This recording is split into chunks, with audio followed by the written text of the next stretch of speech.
Obviously the big thing about this boat is the foils, which we're just going to have a quick look at here.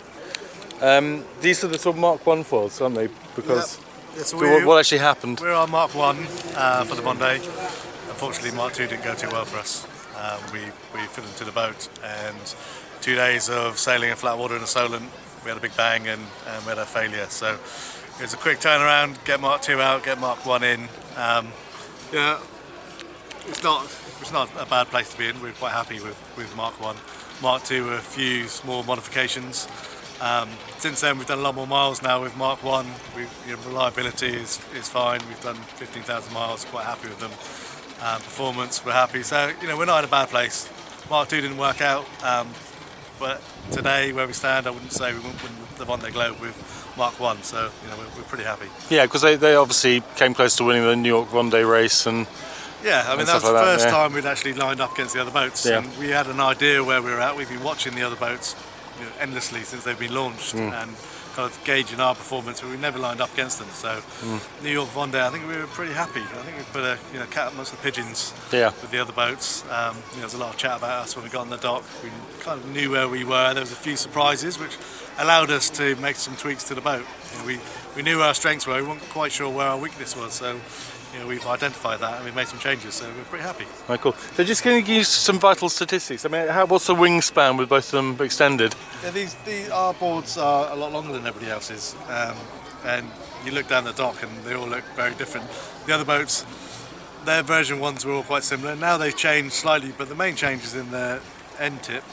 Our end tip is the smallest because our foil works very differently than everybody else's. Theirs are relying, or their elevation is from the end tip itself, where our elevation comes from the shaft as well. So yeah, our end tip stops the side force. That's why I have it. These boats suffer upwind a lot more than what we used to have with the traditional dagger boards.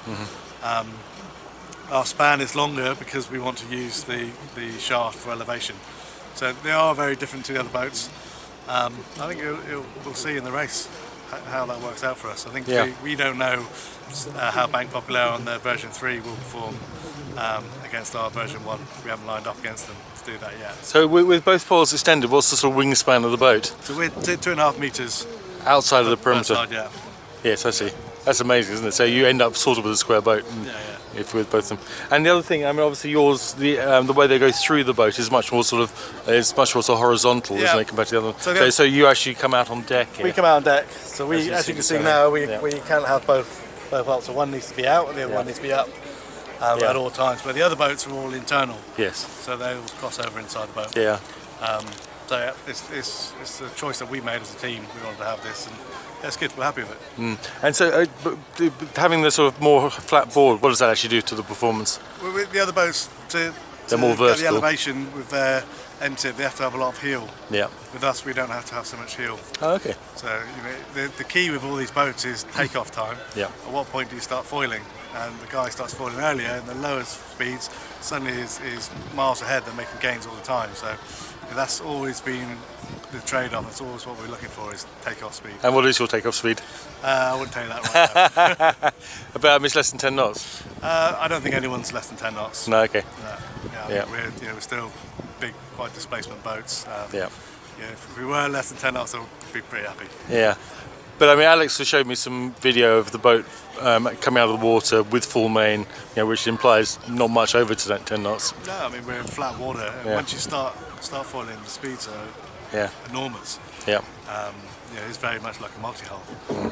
But when you're not lifting off, then the drag is also enormous. So you're always trying to find that balance. Yeah. So, I mean, can you give us any indication of how much faster it is reaching with these foils than without them? Compared to the old boats, when we're up and foiling, then we can do you do 5 knots, 6 knots more than the wind speed. Okay, and how much more compared to before? To our old boat, our far boat, then you're 20-30% quicker in that light range. Yeah. And say and when it picks up a bit, you still must be a fairly significant amount faster. As always, you're quicker and quicker. But as the wind gets up, that gap gets closer and closer. Sure. Yeah. And that also just comes down to the way guys sail the boats. As soon as it starts getting more windy, you come into more survival, get through it. You make hay when the sun's shining, and in the survival bits you just get through. So. Yeah. And I mean, if this hits anything, what contingency? Is there any contingency, or? We've all been building contingencies throughout the fleet, I think. Since we first launched the boat, we've all seen the failures that they've had. Some people contingencies have been to change their foils to solid carbon to remove some titanium pieces we had in the corner. There's some boats have added cutting plates, so if the board hits, you've got a titanium plate that in theory cuts through the board rather than the board cutting through the hull. Additional structures been added to everybody. That's a given, everyone knows. Yeah, so you've done that as well. And a crash box, so if it does fill up with water, it just fills up the box. Doesn't risk sinking the boat. So on this one, what breaks first? The tip or the board? The board would break before the hull. Yeah. Okay, yeah, right. I see. I mean, that's the concern with these foils for everybody has been hitting stuff. That was from day one, but and they've shown in the New York race, people hitting sharks and whales off the ground banks. But we have hit things with our foil. Our foil is very different. I think we've got a lot of structure in there, and I'm less concerned about it now. Yeah, I see. So basically, if there's a collision and it breaks, Alex can still get round, can he? He can still get round, but just not any. Without foil, and that was one of the reasons we chose the foil we had. Is that if we hit something, we're not relying just on that end tip. Yeah. The end tip is side force when we're going upwind. We still get a lift off the shaft, so this proportion of the board might be left, which can still be used. Yeah. I see. And just how heinous is it upwind? Yeah, I think they've just the rule, not just with the foils, with the ballast as well. We don't have the 3 tons of water ballast we used to fill the boat up with. Yeah. So it is a big difference. Yeah. It isn't very pleasant. I think these boats, anyway, with the evolution with the foils, the motion on these boats for the skippers is pretty hard. Actually, you've actually given Alex a skull cap to wear inside the boat when it's actually really rocking around, fully arced up. It's quite dangerous, just moving around the boat. No, sure. And what would you like to see in terms of rule changes? I mean, this is not an optimum sort of scenario, is it? What would you like to see happen rule change-wise for next time? I think it is an optimum scenario. Is it? But I mean, they need foils on the rudders, don't they? No, I don't. Because at the moment you're doing the sort of... No, I wouldn't say that. No, I think some boats are doing what they call porpoising. Yeah. I wouldn't say everybody's doing that. Oh, see, so we're not doing that. We're certainly not doing it. I think if there's a rule change, I think this is a good model to have. Yeah. Yeah, for sure. So they think you could keep it static for the next time. Yeah, I think this. I mean, the proof's going to be in the pudding in this race. We haven't sent these boats into the Southern Ocean foiling yet. No. I've been involved with these boats in this class. I'm pretty happy these boats they're safe. Yeah. I think they'll go around very fast. I think the evolution so far is good with the rule.